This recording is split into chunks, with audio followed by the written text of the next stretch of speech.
So this state, which was ruled by non-Aryan, Dravidian or the aborigines or both, it was taken over by the Aryans, or it was destroyed by the Aryans, or they came in when it was in decline. There are different scenarios, but essentially this is the gist of it. They were either Indo-European speakers or they were Aryans. Either they were coming as migrants or they were actually coming in chariots. Whatever it was, they came and they created, they imposed a particular kind of way of life, the Vedic way of life. They imposed it upon the society that was existing here. They also interacted with them and interbred with them. But this system was imposed, this system was the Varna system of the 4 hereditary classifications of the society. And the Indo-European speakers, they positioned themselves in the most powerful of the first 2 Varnas, the Brahmins and the Kshatriyas. And the aborigines, the Dravidians or whatever, they became either the Shudras or they became outside, they went outside the system, they became the Avarnas. And this was the system that was going on. Then came Gautam Buddha, who challenged this system, and he challenged the basis of this system, which is the authority of the Vedas. And this rebellious movement gained currency, it became very powerful and it became the part and parcel of the, you can say, the golden age of ancient Indian history. However, there also arose the Bhakti movement. The Bhakti movement also challenged the inner contradictions of the Vedic society, the inner differences, the social outcasts that were made by the Vedic society, and the chief priests of the Vedic religion, the Western interests who had a lot to gain if they sustained the Vedic way of life, they made sure that they used the Bhakti movement to defeat the Buddhist rebellion or the Buddhist flowering or whatever. And then those who were following Buddhism, they were made the Avarnas. So this is just the social standard model of Indian social history, and of course later when the Islamic invaders came, as M.N. Roy once put it, it gave a lot of freedom to the subjugated masses. And then the Britishers came with their Enlightenment value system. They brought the democratic educational institutions into India, and because they brought those democratized educational institutions into India, there was the social renaissance and there was the movement for social justice, and thus India was civilizationally rescued and it was made to go into the realm of liberty, fraternity and equality by the European Renaissance. So this is the standard model. And this standard model is taught in different ways, active voice, direct and indirect ways. It is being taught in the schools. It is being taught in the higher educational institutions.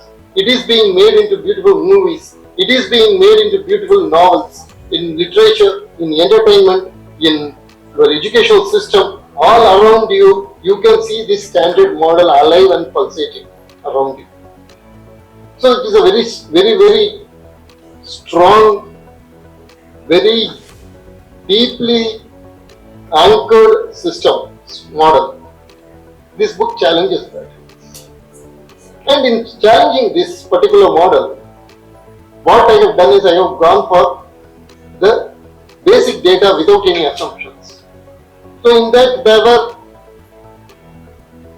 a lot of stereotypes that I myself felt were broken actually. For example, let me start with the first chapter. The first chapter is about the Indian exceptionalism. So there are people even today who are traditionalists who support the birth-based social stratification, which has a specific cultural name here. It is called Varna Jati. So Varna Jati is, in Indian context, it is Varna Jati. Universally, it is birth-based social stratification. So this birth-based social stratification has been there in all pre-modern societies. It was not something that was exceptional to India.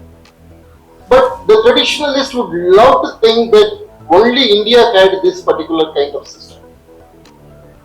Interestingly, the radical person who wants to annihilate the caste system, the radical anti-traditionalist, he also wants to think that he also believes that caste system, jati and varna, the birth-based stratification is something that is unique to India. It didn't exist anywhere else in the world, it exists only in India. That is what he also wants to do. So, the question is this really unique to India? Is there really an Indian exceptionalism here? The answer is a resounding no. The answer is that this birth-based stratification, social stratification, it exists in all pre-modern societies. Then, in all the societies, in all human societies, there are always two forces that are operating. One is the force of social emancipation, another one is the force of social stagnation. No exceptions. In all the countries you can see that, in all civilizations you can see that. There are always catalysts that accelerate either social stagnation or social emancipation. For example, if there is lack of resources, if there is a scarcity of resources, if the mobility is extremely reduced for a particular society, then in that society you will naturally have the social stratification becoming rigid. You will have all the negative features of social stagnation become amplified. So this happens in any society where its social mobility is, its physical mobility is restricted and its resources get scarce. That is one. In all the societies where there is abundant capital inflow, in all the societies where there is a lot of mobility, physical mobility, there these social structures become flexible, so flexible to the point that this social stratification is almost meaningless. For example, if you take the European society of the pre-modern European society, there is very good documentation here, very good documentation. You will find that there was untouchability. Untouchability was there, social stratification was there, and it was birth-based, and the people were considered as profane. The word profane itself comes from the fact that there were sections of people who would not be allowed inside sacred places. And those people used a kind of language, that language was the profane language. And even when people are of high pedigree, then they don't sweat, they shine. There were different words for this: sweat, perspire, shine. It is the animals and the serf and the people who are doing the physical labor, they were the people who would sweat. The dukes and counts would always shine.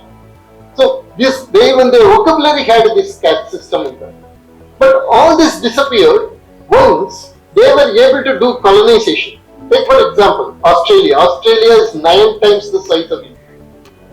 So when you are colonizing such big masses and when such great resources are available to you, what happens is the misery of your own society gets redistributed across the continents. So you no longer have to use a particular section of your society to take your night soils. You no longer have to use a particular section of your society to go and labor in the fields. You can import the slaves. So once the slaves started coming in, the caste system that was in Europe, the caste system that was in the West, it became irrelevant. So that is how the caste system has disappeared in many of the countries. What they did was they redistributed the human misery to all the continents, all over the world. And they became egalitarian. They could talk about egalitarian values. Whereas in the case of India, what was it? In India also, there have been social emancipation forces and social stagnation forces.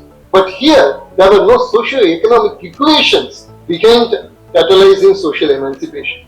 In the case of the West, if you notice it very carefully, you will find it.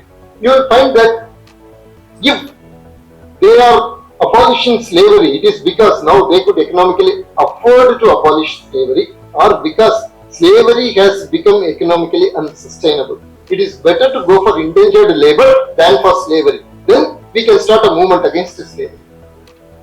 If The directors of East India Company found that the sugar from India is having a competition from sugar from the Caribbean islands where the sugar was produced by slave labor. They would start a campaign against the slave labor because it would boost their own product of East India produced sugar.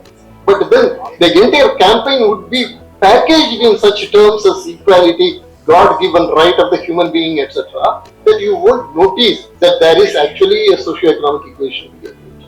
It will be very clearly marketed, very beautifully it will be marketed, it will touch your conscience. The marketing strategies will touch your conscience. In the case of India, that is not so. In the case of India, the social emancipation movements have always been rooted in a spirituality. So there is no redistribution of misery. We would not remove untouchability by exporting the human misery to some other place.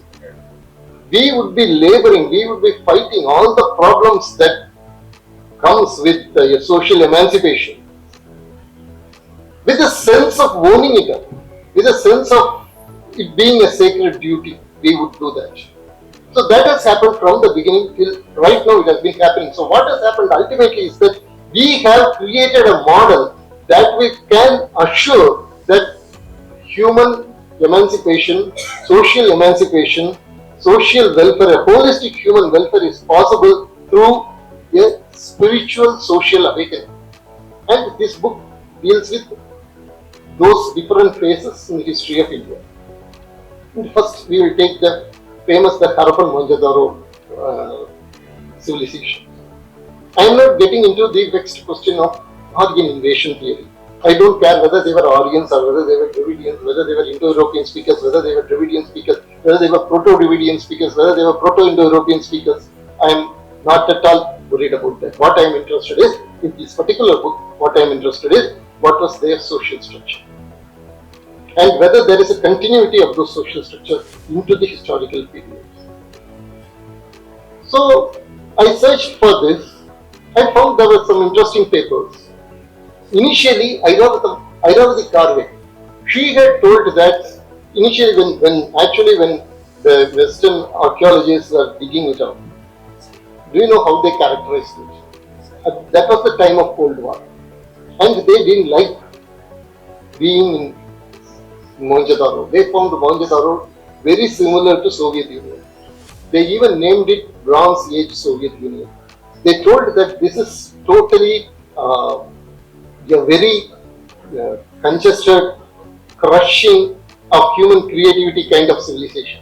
There was no particular art, or these people were living in a kind of the state-built squalors, and these people they all should have been slaves, etc., etc. You have to go through the original papers of the early depictions of Mohenjo-daro. Then you would find that it was very fascinating. What they were doing was they were mapping the entire Mohenjo-daro to their Cold War imagery of Soviet Union, and they were giving the projection. Interestingly, that very projection became a feed for the forces in India who told that Mohenjo-daro and Harappa were socialist havens. They were the socialist utopias created by the aborigines of India. But Airavati Karve actually goes through the entire thing and she says that there should have been some kind of a caste-like structure that should have existed in Mohenjo-daro. And remember, Airavati Karve, being an anthropologist, she was not an archaeologist, so she didn't question the Aryan invasion theory and all. What she told was this caste structure or proto-caste structure should have belonged to those who were here before the Aryans came. That is what she says. Later, S.C. Malik, he had also put forth a very strong hypothesis supported by facts, and he is now more than 90, he is in Delhi now. He was one of the very wonderful archaeologists plus anthropologists. And he very clearly states that there should have been a kind of a Varna-like structure or a caste-like structure in Harappa. Now comes Kenoyer, Jonathan Kenoyer. Kenoyer had produced a lot of papers. In those papers, he had told that not only there was a caste-like structure, but there was also a Jagmani system that was present in Harappan society should have been present, he says. And Airavata Mahadevan was basically a Dravidian linguist. And his approach to Indus Valley civilization was very unique. He thought that the language was Dravidian, but the culture was Vedic. That was his idea. Okay. So Airavata Mahadevan, when studying the terminal science, he comes to a conclusion that there were hereditary priest offices, there were hereditary warrior offices, there were hereditary officers of, there were hereditary tillers, tenants, and there were also people who were servants. Simply said, you had the Varna system, the proto-Varna system there. And this particular word, Yajmani system, is very interesting because it was first used by a missionary turned anthropologist, William Weiser. He wrote a book in 1936. He wrote a book called A Hindu Yajmani System. In that he said that how the Indian villages function. He studied Indian. He was a missionary come an anthropologist. So he produced this book, and this book is today almost what you can call a Bible for Indian social sciences. In every college, this particular book would be recommended even today. And he told that the Yajmani system was the redistributive system, through which all the people who were doing different works, they could get coordinated and do the work. But it was favorable towards the Brahmins and it was oppressive towards the Dalits. And he said that this particular Yajmani system actually creates a lot of slavery, slave mentality, fatalism, etc. And this Yajmani system was there in all Indian villages. This kind of a Yajmani system should have been there in Harappa and Mohenjo-daro. That was what Kenway says, that was what Jane McIntosh says. A lot of archaeologists today agree to that particular thing. But unfortunately, in our books, we never emphasize this particular aspect that there seems to be, I'm using the words very carefully, okay, in a textbook at least this should have been told, that there seems to be a continuity of social structures from the Harappa Mohenjo-daro to the historical times, but that our history textbooks don't say. This is a minimal statement that can be said. Now we come to the Yajmani system itself. As you know that the word comes from Yajna. The root of the Yajmani system, the word comes from Yajna. And this was something that was noticed by, and of course I know the name is not very, would not be well received by some people here, but still I have to tell that this particular aspect was stressed long before Weiser by Mahatma Gandhi. When he was in Yerwada jail in 1930, he writes a letter in which he very clearly says that Indian villages, and he gives live examples of a tailor, of a barber, of a carpenter. He tells these people, they are working with the spirit of Yajna in villages, and we have always seen this. And he goes on to say how Yajna is a selfless thing and how it is sustaining the village life, etc., etc. And remember, when you go to the Voices book, you will find a very interesting thing. As I told you, he tells that the Yajmani system is advantageous to the Brahmin and it is completely disadvantageous to the Dalit. And for that he gives examples. One of the examples is an anecdotal example that is almost 150 years ago. Another one is that naturally he quotes Manu and Dharmasastras and tells this is disadvantageous to the Dalits and advantageous to the Brahmin. But in the case of Gandhi, he provides a solid live example. A tailor by name Motilal, how he had worked, how his concept of Yajna was there in him in a very spontaneous manner. He had mentioned it.